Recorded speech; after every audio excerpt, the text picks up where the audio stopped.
Welcome back, Cubs. Dire Wolf here. Today I'm going to be responding to a video that came out on 12 October 16 from the University of Cape Town. You may have seen the video. It has been responded to a few times and also has been featured in the news. I still want to discuss it because I feel it is an example of a problem that is still ongoing in our school system. Also, the white YouTuber is here to help me discuss this video with you. Say hello, Whitey. Hey, what's up everyone? And what's up, Wolfman? Thanks for having me on. Well, I'm glad to have you along for this video. So the setup for this video is, this is a meeting between the science faculty and some activist students. And the topic of the meeting is science and racism, as if those are somehow connected to each other. What you're about to see is a great example of how social justice, or really identity politics, ideology in general, is so destructive to education, to knowledge, and to our society. What you're about to see is no less than willful ignorance for the purpose of furthering the regressive ideology. Basically, you're about to watch two bitches talk crazy. Responses and then take the next round. Okay, so can I respond to your submissions, because I wanted to directly respond. I was actually thinking about this coming here because I thought that it was going to be one of the coming questions. How do we even start to decolonize science? Decolonize science? Is that even a fucking thing? What's next? You're gonna decolonize mathematics and music class next? Generally, when an activist like her say they want to decolonize something, that means they want to remove the cultural influences that came from the West when they colonize different places around the world. Which is pretty stupid, and I could do an entire video explaining why reversing the cultural changes that are due to colonization is an idiotic idea. However, she's saying she wants to decolonize science. But science is not a cultural trend. Science is a method for which to gain and analyze new knowledge from many different cultures. When you add new information to known science, and you provide facts and figures that broaden the knowledge of all people who have access to that information, you're not adding your culture or your race. You're adding only knowledge, lessons learned, and facts and figures. In short, science has never been colonized, so it can never be uncolonized. Because science is true because it is science, and you know, what can you do? And my response to that was, if I personally were committed to enforcing decolonization, science as a whole is a product of Western modernity, and the whole thing should be scratched off. That's right. She's saying that because science predominantly came from the West, that all the knowledge gained from science should be rejected. She chooses willful ignorance rather than to use something that she believes was created by white men, despite the fact there are many black scientists like George Washington Carver and Charles Dew and Kathleen G. Johnson and Garrett Morgan and Lonnie G. Johnson and Ernest Everett and many other black scientists who have all given a great amount of information to our scientific knowledge. In fact, a great deal of black scientists throughout history had devoted the majority of their lives in the pursuit of scientific knowledge. Science is neither black nor white. It is shared by all people and all races because it is only information, it is only knowledge. Dude, this chick is really starting to piss me off. You just want to scratch science off the books? Are you kidding me? You want to scratch Western science as well off the books? That's so stupid. Do you know how many lives science has saved? Do you know how many lives medical science has saved? Especially Western medical science? It's such bullcrap that Western science, Western medicine gets... Everyone and their mother bashes Western medicine. That's such bullshit. Antibiotics, especially penicillin, which was discovered by Alexander Fleming in 1928, has saved an estimated, just penicillin alone, this one antibiotic has saved an estimated 200 million lives since being discovered in 1928. What do you want to do? You want to scratch 200 million people? You want to take 200 million people off the face of the earth and just have them not alive, have them dead? That's such a stoppage in time viewpoint to just stop science and to stop medical science like that. That's an awful, evil way of thinking. So if you want practical solutions to how to decolonize science, we'd have to restart science from, an African perspective, from our perspective of how we've experienced science. Oh, you want us to look at it through an African perspective? Well, guess what? One of the biggest killers of the African people, of the people that live in the continent of Africa, has been malaria. And guess what's been helping trying to stop that?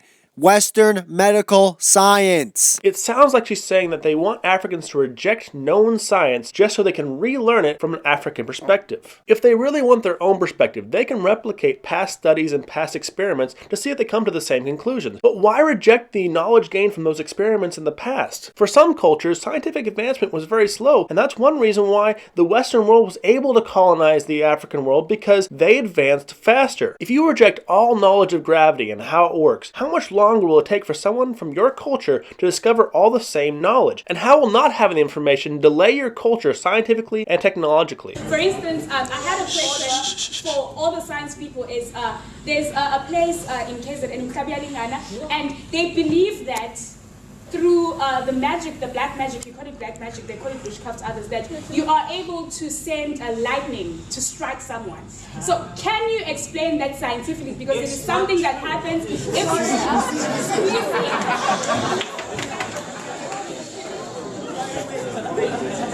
So she's trying to explain how one place in Africa they believe in witchcraft, and they believe they can actually send lightning using witchcraft to attack somebody. And then someone rightly says, that's false, it's not true. And that upsets the student activists at the meeting, because they're trying to say that that black magic that they believe in, from their perspective, that is science. They want to replace all the knowledge gained through Western science and replace it with stuff like black magic. Whitey, can you imagine a world where all of our scientific, our technological, and all our medical research was based off the knowledge gained through black magic? What would that look like?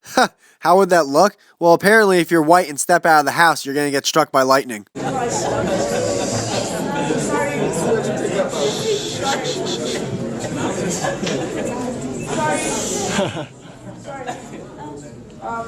I need to address you directly.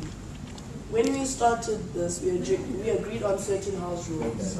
Okay. And by you doing that, you're disrespecting the sacredness of the space.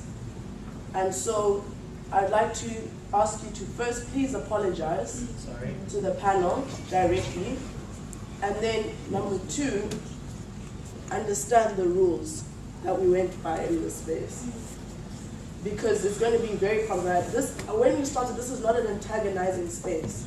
And so what you're trying to do is collapse the space and make it antagonizing, which we will not allow. This is a progressive space for people to say their opinions. And we have noted how those opinions are going to be laid out. So I would like you to first apologize and then go on and agree to abiding by the rules of the space. Otherwise, I would, if you're not willing to do that, I'd please ask you to remove yourself from the space. But those are the rules of engagement of the space. Okay, I'm very sorry to the panel. Okay, and you agree to abide by the rules of the space. Thank you. Please carry on. Her safe space. But in all seriousness, it's really fucked up that he actually had to say he was sorry. It's so fucked up looking at this scene. Look at all the people agreeing, shaking their head, going, yeah, no, yeah, All he said was, it's not true. What's next? He has to say sorry for saying 2 + 2 = 4? What did you take from this, Wolfman? This is a great example of how safe spaces do not help, but actually hinder intellectual thought. They're saying, we want to be able to say any insane shit we want, and we don't want anyone to give any kind of reasoning or logic or any kind of discussion to our crazy ideas. They just want to preach their narrative and have no one give a counter argument to it. A safe space does not allow ideas to be challenged. A safe space is not an intellectual space, and a college campus absolutely must be an intellectual space. So I will finish. See, that very response is the reason why I am not in the science faculty. I did science throughout my high school years, and there was a lot of things that I just... Had no idea what the fuck you were talking about? Yeah, we know.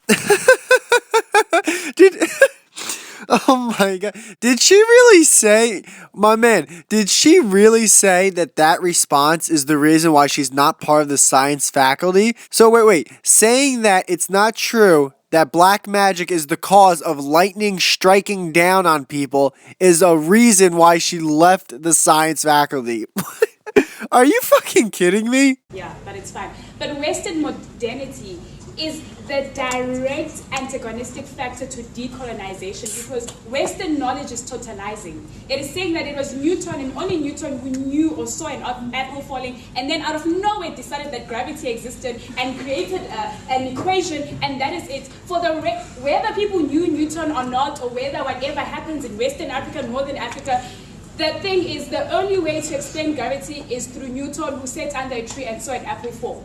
Oh god, she's annoying me. You take this one, Wolfman. Just because we reference Newton because he's the one that discovered a certain law doesn't mean we cannot replicate his experiments and relearn what he's already learned, or see for ourselves what he has said to make sure it is true, which many people have done. We don't just blindly accept what Newton said. It's been verified. Newton is not the only one that could have discovered the force that we call gravity. His data and his equations are not arbitrary. They are the result of his experiments. Experiments that you could replicate and find the same equations and same data. So Western modernity is the problem that decolonization directly deals with, to say that we are going to decolonize by having knowledge that is produced by us, that speaks to us, and that is able to accommodate knowledge from our perspective. So you want to reject all known Western science so you can then rediscover that science in a way that accommodates black magic.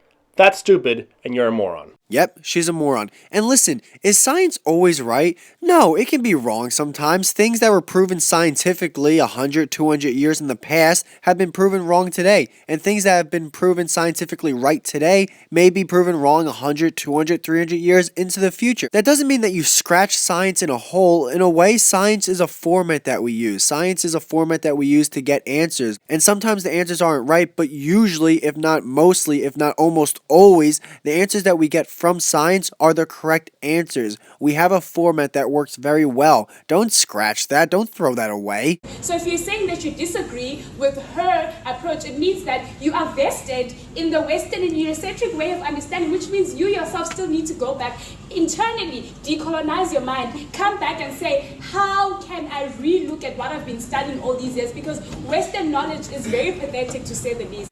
You know what, man? Sometimes with debates or arguments like this, I actually like to dumb myself down to the person I'm talking to. So I'm actually going to dumb myself down to what she's talking about and not even talk about the part that she called Western science pathetic, whatever. She said to this guy, hey, you have to decolonize your mind, decolonize your brain and not just look at it through a science perspective. Well, hey, how do you know he hasn't done that already? How do you know that he didn't at one point in his life go, you know what? I'm not really down with all the answers science gives me, so I'm going to decolonize my brain, revamp my mind, reset it, and look at things through a different perspective, and then see if I actually like those ways or the science way. And then after doing that, went, you know what? I actually like science. I'm going to go with that way of thinking. How do you know he hasn't done that? You don't know because you don't know him, yet you think you have all the answers because for some reason you think black magic's the reason why lightning strikes people. Anyways, go ahead, Wolfman. Call her out on her calling Western science pathetic. You think Western knowledge is pathetic? The same knowledge that produced a nuclear bomb that sent a man to the moon and allows heart and other organ transplants, while your retarded self with a walnut-sized brain believe in black magic and that can send lightning to attack somebody? But you dare criticize Western knowledge that has given us the vaccines to some diseases that are still killing people in Africa, that gave us the International Space Station and the ability to see into our universe? The same Western knowledge that gave us electricity and the ability to produce more food so more people can be fed and reduce starvation around the world? The same Western knowledge that helped create the universe you're currently sitting in. The world we live in would not exist without Western knowledge and science. The computer you're currently watching or the phone you're watching this video on would not exist without Western knowledge and science. And your choice to be willfully ignorant of it is insane. I, from a decolonized perspective, believe we can do more as knowledge producers, as people who are given the ability to reason or whatever is that people say we do when we think or rationalize. So decolonizing the science would mean doing away with it entirely and starting all over again to deal with how we respond to the environment and how we understand it. Thank you. That is the dumbest thing I've ever heard anyone ever say in my entire life. And that's really saying something, being as my hobby is looking up videos of people saying dumb things. So Whitey, what's your closing thoughts on this video? Oh man, my overall opinion on her isn't really that much. She's fucking stupid. One of the things though you notice that she was trying to do was originate thought. Basically go, stop thinking with this unoriginal way of Western science. Well, guess what, bitch? One of the things that's so unoriginal is shitting on Western science and Western civilization, when Western science and Western civilization are two of the most successful things that we have in our world today. With that being said, what I noticed which was so annoying to me is when she would speak, people would nod their heads and laugh and giggle and almost go, wow, she's so right, why is he not getting it? No, she's not right, why are you not getting it? That shit really annoys me when you actually see a group of people, not just one, when you see one crazy person on the street, you kind of just walk away. But when you see a bunch of people, a group of people that are just so mind-blowingly stupid, it makes you scratch your head going, why the fuck are they believing in this garbage? That shit annoyed me, but overall, that's what it was. Just annoying stupidity. Anyways, man, it was real nice being here. Thanks for having me. Later. Well, I was glad to have you here. This video was far too much toxic stupidity for one wolf to handle. I was glad to have some backup. Now, obviously, the stupidity of this video was readily apparent to anyone watching it. But the problem is, this is only one example that was caught on video. There are many more examples of universities around the world that are putting the progressive narrative ahead of knowledge. Why this concerns me is every repressive government throughout history has sought to dilute knowledge. This is because an uneducated populace is a populace that is easy to control. If you want an example, look at North Korea, where the populace is uneducated and all the information given to the populace is through a government-owned news network. Then ask yourself, do you believe our news agencies are being truthful with us, or are they peddling the narrative of the elites that wish to rule us? And then ask yourself, do you believe our universities are seeking to really teach us or indoctrinate us? I think we already know the answers to both those questions. Thank you everyone for watching. Thank you Yetti for helping me out with the video response. Please everyone check out Yetti's channel that will be linked in the description box. Direwolf out.